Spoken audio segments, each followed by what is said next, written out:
Mesdames, Messieurs, bonsoir, bienvenue dans votre magazine d'actualité à la source. La totalité de notre édition sera consacrée à l'après-attentat avec toutes les prières pour la France en réaction à la barbarie. Nous irons tout d'abord à la paroisse Saint-Martin-des-Champs à Paris, au cœur de la zone touchée par les attentats. Et puis retour sur la minute de silence pour les victimes. Nous revivrons aussi plusieurs temps de prière dans une église, une mosquée et une synagogue en ces jours de deuil national.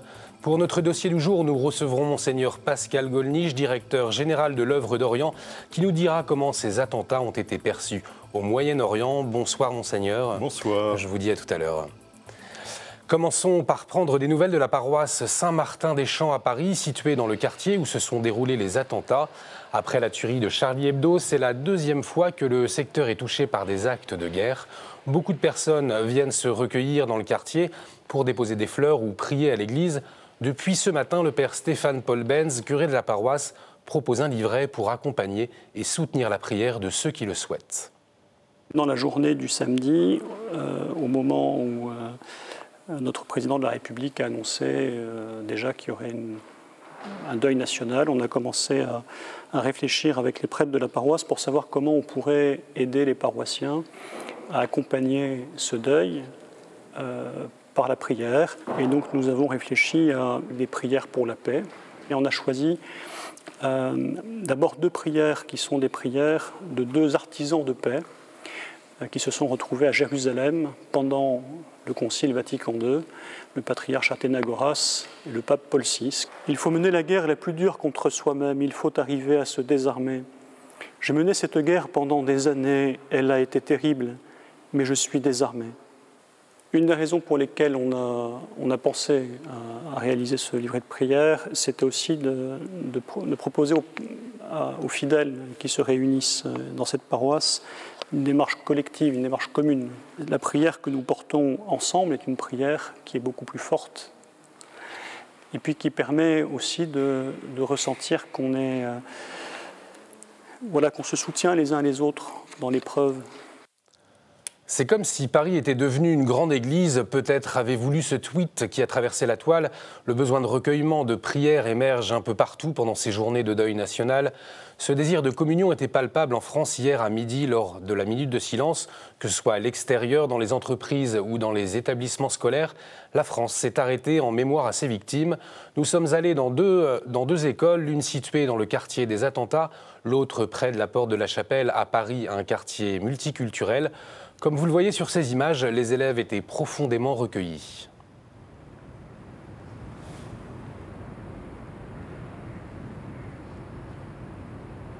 Je crois, vous savez, qu'ils sont particulièrement choqués et que tous sont quand même marqués par ce qui s'est passé. Nous avons mis un peu l'accent, si vous voulez, sur la nécessité du vivre ensemble, la nécessité aussi de se raccrocher aux valeurs de la République, la nécessité aussi de se raccrocher à ce qui fait sens, c'est-à-dire en mettant l'accent sur le temps aussi, temps de silence mais aussi temps de prière.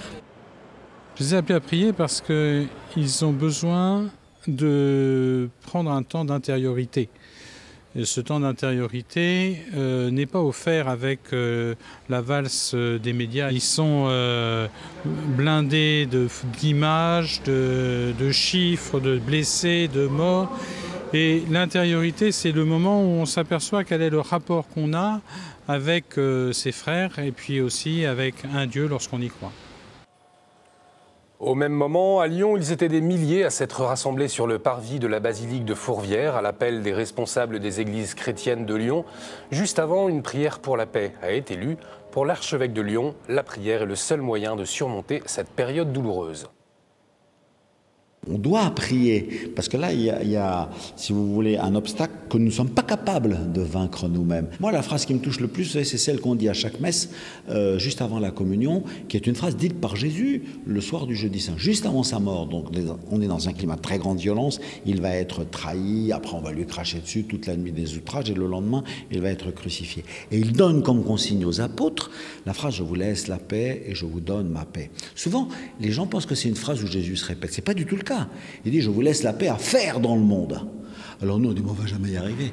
Oui, mais justement, pour vous fortifier, je vous donne ma paix. Donc nous avons besoin de la présence du Christ et de la force du Christ qui nous donne sa paix pour qu'ensuite, il nous dit, je vous laisse la paix, allez-y et faites comme vous pourrez à l'intérieur du monde.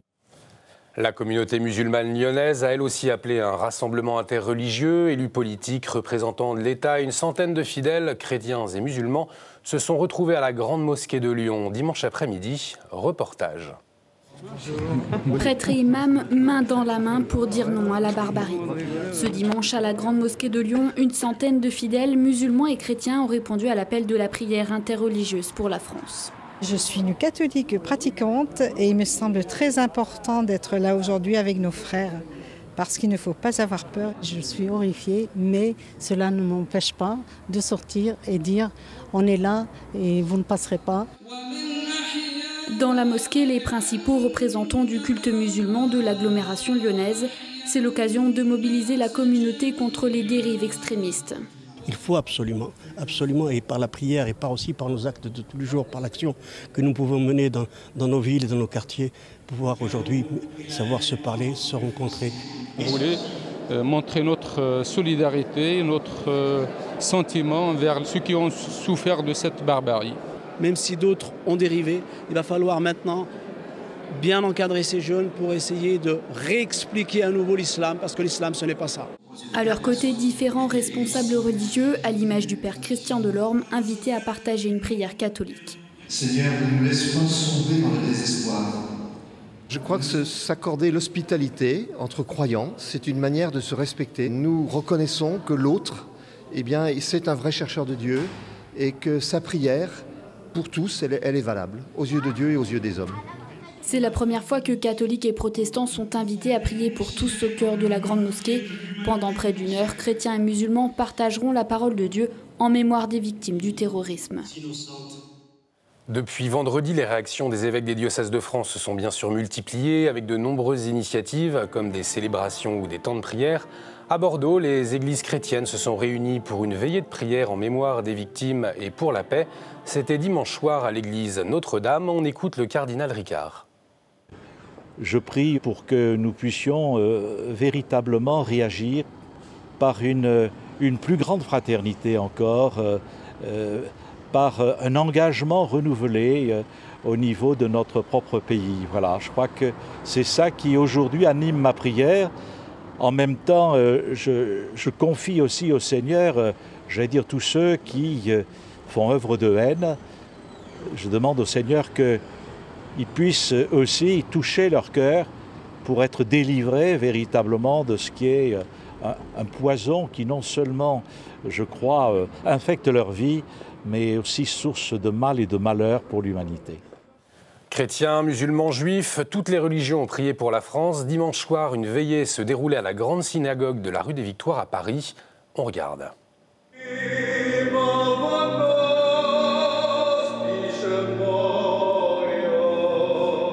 La grande synagogue de Paris comble, à l'heure de rendre un hommage aux victimes des attentats, une cérémonie où la communauté juive a aussi condamné ces actes. Tant de familles à jamais anéanties par la faute d'un terrorisme abject, d'une cruauté sans pareille. Le grand rabbin de France, Chaim Corsia, de son côté, appelait ses fidèles à ne pas baisser les bras face à ce déferlement de violence, en s'inspirant de l'histoire d'Isaac qui recreusa des puits bouchés par les Philistins. Les ennemis d'Isaac bouchent ses puits. Et vous savez ce que nous apprend la Bible? Il a recreusé les puits. D'autres ennemis viennent reboucher ses puits. Il a recreusé les puits. Abdiquer, c'est ne pas croire dans l'espérance qui est la nôtre et donc vivre recroquevillé. Je crois que l'émotion, ça pourrait donner le sentiment à beaucoup d'abandonner. Il n'y a plus rien à faire. Quand vous vous dites qu'il n'y a plus rien à faire, le combat, vous ne le menez évidemment pas et vous l'avez déjà perdu. C'est impensable. La cérémonie s'est ensuite clôturée sur un hommage à la nation française avec une Marseillaise entonnée en pleine synagogue.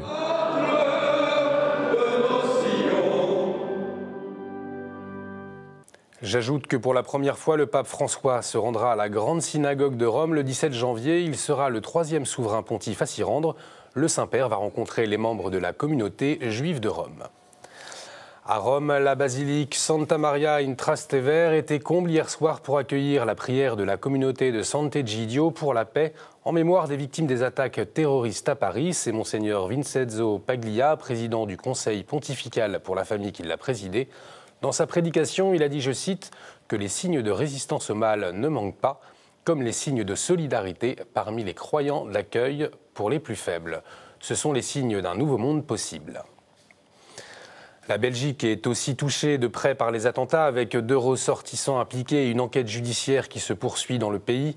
Dans un communiqué, les évêques belges ont déclaré, je cite, « En ces jours où nous célébrons dans notre pays l'anniversaire de l'armistice et la fête de la dynastie, nous invitons tous les hommes et femmes de bonne volonté en Belgique à prier intensément pour la paix et la conversion des cœurs. » Autre réaction qui nous vient des États-Unis cette fois-ci, les évêques américains sont réunis en assemblée plénière d'automne à Baltimore.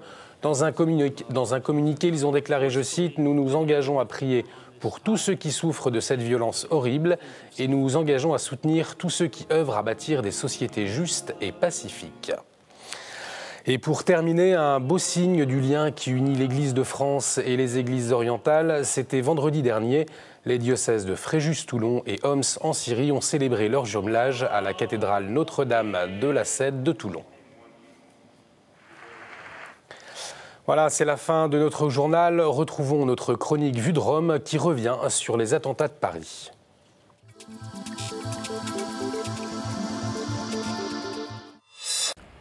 Bonjour, l'écho des attentats survenus à Paris est mondial et évidemment le Vatican n'a pas tardé à réagir, d'abord avec beaucoup d'émotion mais aussi avec beaucoup de force. À peine apprenait-on l'ampleur du drame, le porte-parole du Vatican condamnait au cœur de la nuit ces attaques, cette nouvelle manifestation, disait-il, de folle violence terroriste et de haine. Et puis dès samedi matin, le pape François a eu une réaction des plus humaines. Il est apparu triste, visiblement très ému, confiant aussi ne pas comprendre que de tels actes puissent être commis par des êtres humains. Dans un message envoyé à l'archevêque de Paris, le pape a dit d'ailleurs sa proximité à l'égard des familles éprouvées par ce drame, ainsi que pour toute la douleur du peuple français. Une douleur exprimée encore une fois lors de l'Angélus dimanche midi, condamnant l'affront inqualifiable à la dignité de la personne humaine que représentent ces actes aveugles. Le pape François a soutenu avec force que la voie de la violence et de la haine ne pourra jamais résoudre les problèmes de l'humanité. Une fois encore, le chef de l'Église catholique a affirmé que l'on ne peut utiliser le nom de Dieu pour justifier des actes terroristes. Il s'agit, a-t-il dit, tout simplement d'un blasphème. Pour éradiquer le terrorisme, le plus proche collaborateur du pape François a invité pour sa part à la mobilisation de tous les moyens de sécurité, de police et de renseignement. Le secrétaire d'État du Saint-Siège, le cardinal Pietro Parolin, a plus largement souhaité l'implication de tous les acteurs, qu'ils soient politiques ou religieux, en France et dans le monde. Mais il faut également, selon lui, déployer toutes les ressources spirituelles pour donner une réponse positive au mal, une éducation au refus de la haine et puis des réponses aussi à ces jeunes qui partent pour faire le djihad. Si ces attentats ont tout l'air d'une guerre contre l'Occident, estime pour sa part le cardinal Jean-Louis Torrent, il ne faut pas baisser les bras, il ne faut pas renoncer au dialogue avec une bonne partie de l'islam, cette majorité saine des musulmans. Le cardinal français qui est chargé au Vatican du dialogue interreligieux a donc encore du travail. Je vous dis à la semaine prochaine. Merci Antoine-Marie. Comme chaque mardi, retrouvons notre chronique du monde avec le Père Bader qui est à Amman en Jordanie.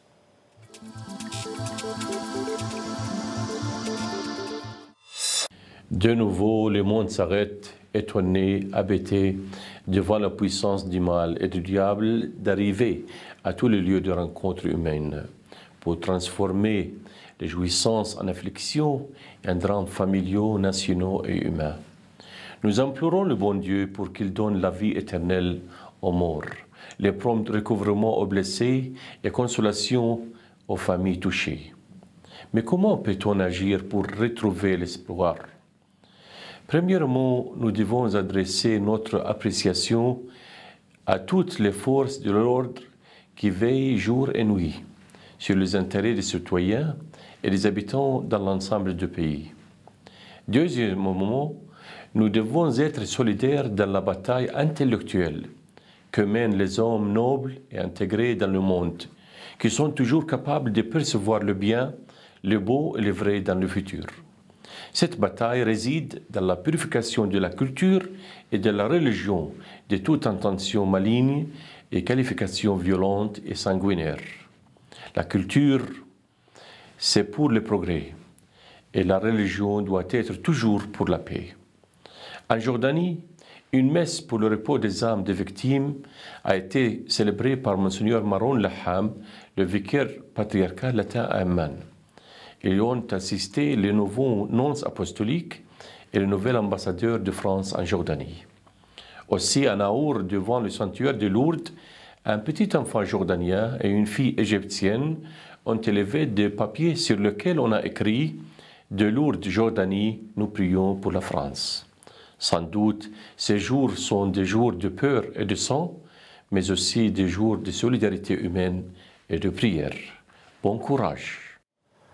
Merci Père. Retrouvons sans plus tarder notre invité pour notre dossier.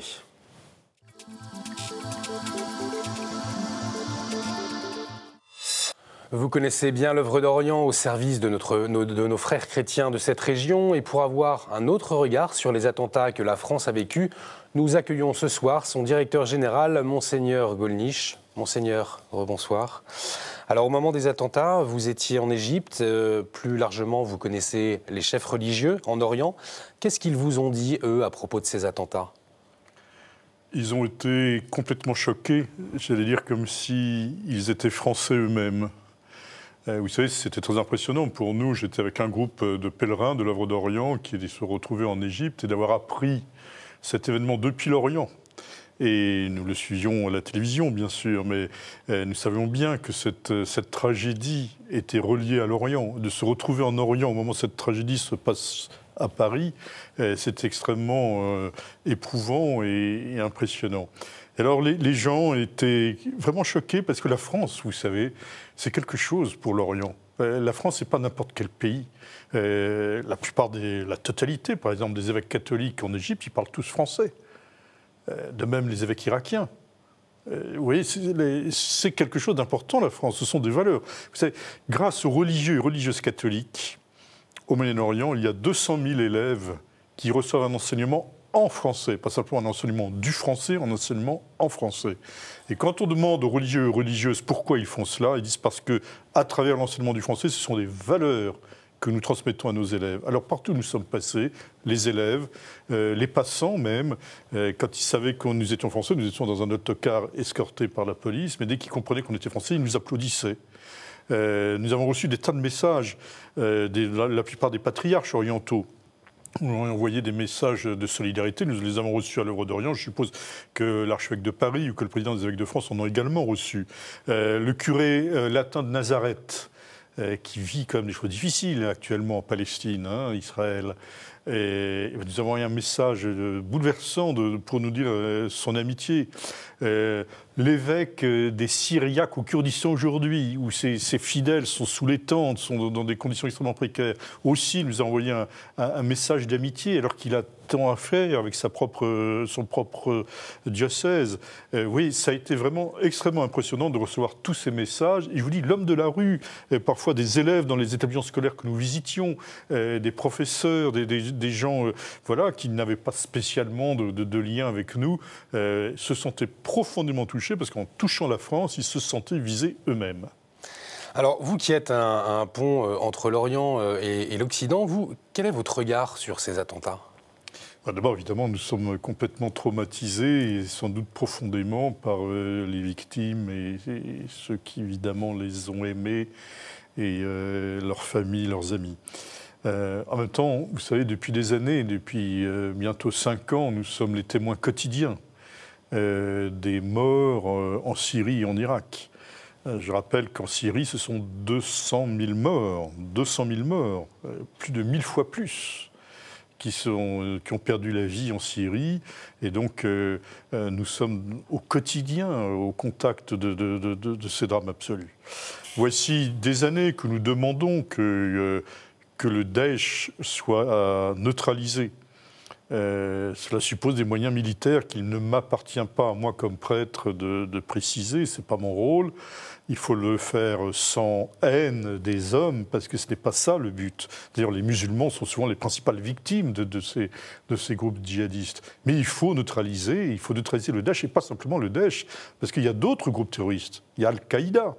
Si on neutralise le Daesh et qu'on laisse Al-Qaïda, ça va servir à quoi? Or, je pense que nous avons perdu du temps parce que nous étions très obsédés par la question du départ du président Assad. On en a longtemps fait un préalable et que par conséquent, on a reculé devant, d'une certaine manière, la mise en action de moyens nécessaires pour neutraliser ces djihadistes. Il faut bien le reconnaître. D'ailleurs, je pense que la plupart des responsables politiques le reconnaissent aujourd'hui. Certes, nous avons agi, et la France est quand même l'un des pays en tête dans cette action. Il faut bien le comprendre que parmi les pays européens, c'est la France qui est en tête dans cette action contre les djihadistes. Donc je ne fais pas du tout un accablement des autorités françaises, mais que dans l'ensemble, la communauté occidentale n'a pas pris suffisamment de moyens pour neutraliser ces groupes djihadistes. Alors quand on les frappe à moitié, quand on tue 20% des combattants, eh ben, c'est comme un animal blessé, un sanglier blessé, il se retourne contre le chasseur. Et par conséquent, ça va faire 5 ans que cette crise dure en Syrie. Et nous savons, encore une fois, 200 000 morts. Et donc un nombre considérable de blessés, des gens déplacés qui ont tout perdu, qui ont perdu leur maison. Un pays qui est complètement écrasé. Et je pense qu'il nous faut vraiment nous décider à prendre les moyens nécessaires pour rendre la Syrie aux Syriens, pour leur permettre de décider de leur avenir et de construire un avenir apaisé. C'est d'abord des moyens militaires, puisque ce sont des terroristes. Devant les terroristes, il faut bien... quand on a vu les terroristes frapper chez nous à Paris, on ne s'est pas dit est-ce qu'on a bien raison d'agir. Il faut agir. Mais ça ne suffirait pas, ça ne résout rien. Donc il faut des solutions politiques, il faut que les sunnites d'Irak et de Syrie aient des raisons plausibles d'espérer autre chose que de mettre leur sécurité entre les mains des terroristes. Il faut donc une solution politique, il faut une solution économique, il faut mettre un terme aux sources de financement du Daesh. Nous le réclamons quand même depuis de nombreuses années, et ce n'est pas normal que le pétrole et le coton soient vendus par le Daesh à travers la Turquie. Tout le monde le sait, cela suffit. Ce n'est pas normal que des munitions, des armes, des djihadistes passent la frontière avec la Syrie. Il faut mettre un terme à cela. Il y a une question de cohérence, de sérieux, de crédibilité. Vous voyez, nos amis là-bas en Orient aiment beaucoup la France. Je vous l'ai dit, ils se sentent profondément visés. Les témoignages que nous avons eus de l'homme de la rue comme des responsables d'église sont tout à fait bouleversants.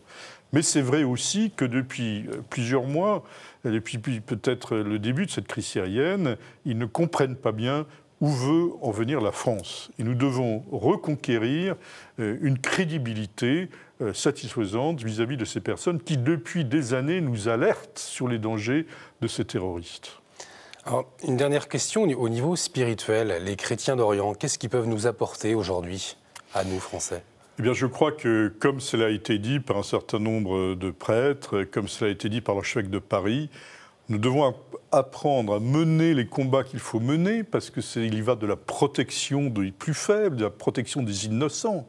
Mais en même temps, nous devons demander au Seigneur de le faire sans haine. Je me souviens, je le rappelle souvent, cette femme au Kurdistan qui vivait dans des conditions épouvantables. Elle me disait « j'ai tout perdu. J'ai tout perdu, j'ai perdu toutes mes affaires, toute ma maison, tout. Je n'ai que la vie et la foi, mais ça, c'est l'essentiel. » Et elle me disait, mon père, il faudra qu'un jour, nous apprenions à pardonner à ceux qui nous ont fait du mal. Nous venions de dire ensemble, notre Père, j'ai reçu de cette femme âgée ce message bouleversant. Apprendre à pardonner, il faudra bien un jour que nous soyons capables de pardonner. Merci Monseigneur, merci pour votre analyse. Voilà, c'est la fin de notre édition. Vous pouvez la revoir sur notre site www.ktotv.com. Je vous dis à jeudi. Bonne soirée sur KTO.